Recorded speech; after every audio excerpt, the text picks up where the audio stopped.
विस्फोट और वाणी, परमाणु बम की मौन हत्या। स्थान, हिमालय की तलहटी में एक अंतर्राष्ट्रीय अनुसंधान केंद्र। आरव, वैज्ञानिक। थके हुए स्वर में, ऋषिवर, हमने फिर से असफल प्रयास किया। बम विस्फोट को रोका नहीं जा सका। विकिरण, ध्वनि, गर्मी, सब कुछ फैल गया। क्या कोई उपाय नहीं जिससे परमाणु बम फटे पर कोई हानि न हो? ऋषि वसु, योगी, शांत मुस्कान के साथ, तुम बाह्य विस्फोट को शांत करना चाहते हो, आरव। पर क्या कभी अंतःविस्फोट की तकनीक पर सोचा है? अंतःविस्फोट? मैं समझा नहीं। हम तो न्यूट्रॉन, यूरेनियम और चेन रिएक्शन पर काम कर रहे हैं। ऋषि वसु, देखो, परमाणु बम के 4 विकराल पुत्र हैं। ऊष्मा, ध्वनि, विकिरण और धूल। तुम इन्हें निष्क्रिय करने के यंत्र बना सकते हो, लेकिन क्या तुम उनके जनक विचार को बदल सकते हो? आरव, लेकिन मैं एक वैज्ञानिक हूं।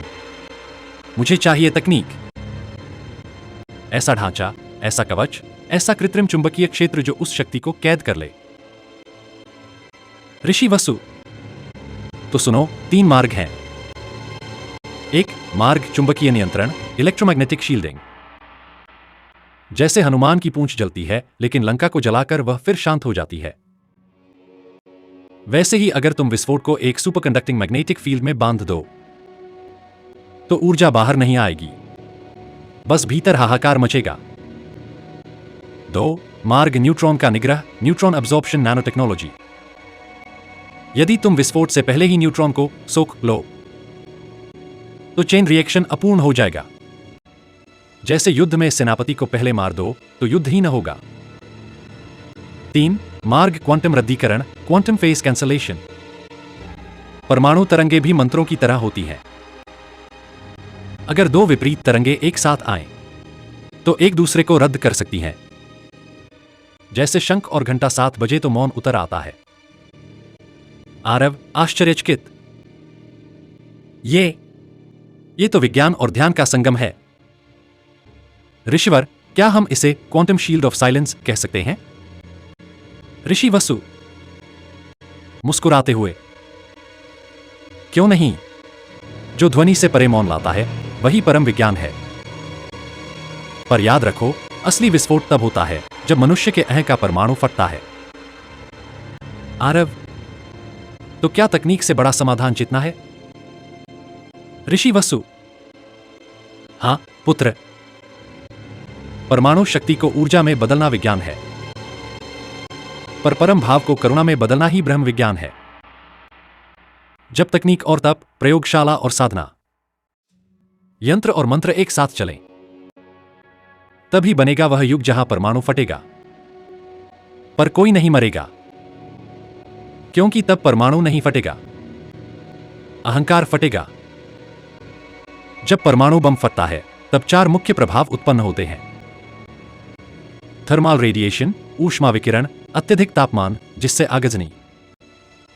ब्लास्ट वेव, धमाका तरंग, भवनों का ढहना, हवा का विस्फोट।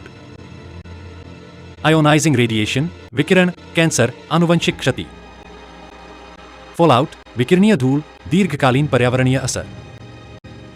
क्या ऐसा तकनीकी उपाय संभव है जिससे ये प्रभाव उत्पन्न ही न हो या इनका असर शून्य कर दिया जाए? आज की टेक्नोलॉजी में 100% नुकसान रहित परमाणु विस्फोट असंभव है, क्योंकि यह हथियार ही विनाश के लिए डिजाइन किया गया है। लेकिन हम 3 रास्तों से इसे सोच सकते हैं। विचार, एक बंद प्रणाली जैसे भूमिगत टनल या चुंबकीय गुहा में परमाणु विस्फोट हो ताकि ऊर्जा बाहर न निकले। संभावना, प्रयोगशाला स्तर पर जैसे CERN में माइक्रो स्तर पर नियंत्रण संभव है। विकास, लेजर इंड्यूस्ड फ्यूजन और जेड पिंच कंटेनमेंट पर अनुसंधान चल रहा है। अत्यधिक शक्तिशाली चुंबकीय या प्लाज्मा परत जो परमाणु विकिरण और ऊर्जा को सोख ले। कल्पना, जैसे स्टार ट्रेक या आयरन मैन में दिखाया गया ऊर्जा शील्ड। तकनीकी मूल, plasma shielding, superconducting magnetic fields. 2 विपरीत परमाणु तरंगों को सुपरइंपोज करके उन्हें एक दूसरे को कैंसल कर देना। अवधारणा, destructive interference of quantum wave functions. स्थिति यह अभी सैद्धांतिक स्तर पर है, प्रयोगात्मक नहीं। परमाणु विस्फोट पृथ्वी से बहुत ऊपर हो ताकि कोई भौतिक क्षति न हो। प्रभाव सिर्फ ईएमपी, इलेक्ट्रोमैग्नेटिक पल्स, नीचे पहुंचे पर विकिरण और गर्मी नहीं। चेतावनी अंतरिक्ष संधियों के तहत प्रतिबंधित। परमाणु बम को हवा में फटने से पहले ही एआई प्रणाली द्वारा विकिरण मुक्त निष्क्रिय कर देना। तकनीकी उदाहरण डायरेक्टेड एंटीफिशन नैनोबॉट्स या real time neutron absorption fields.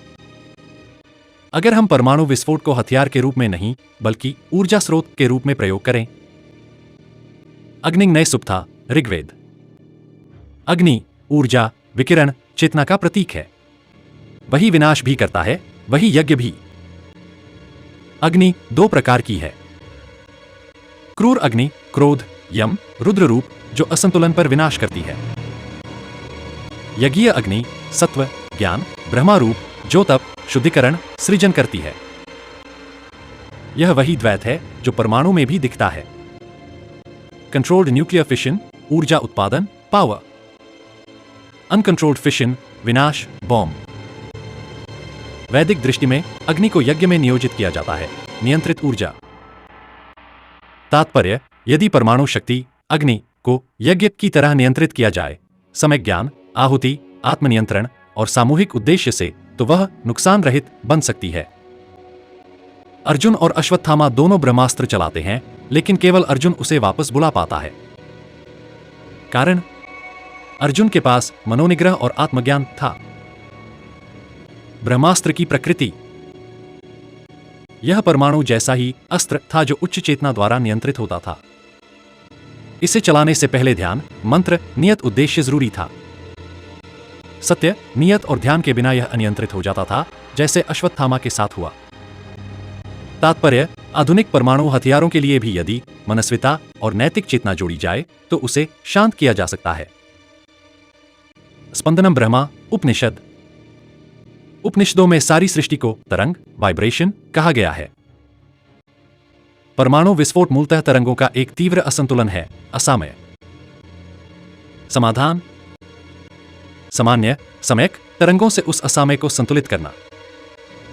ठीक जैसे वीणा की टूटी हुई ध्वनि को स्वर मिलाकर ठीक किया जाता है।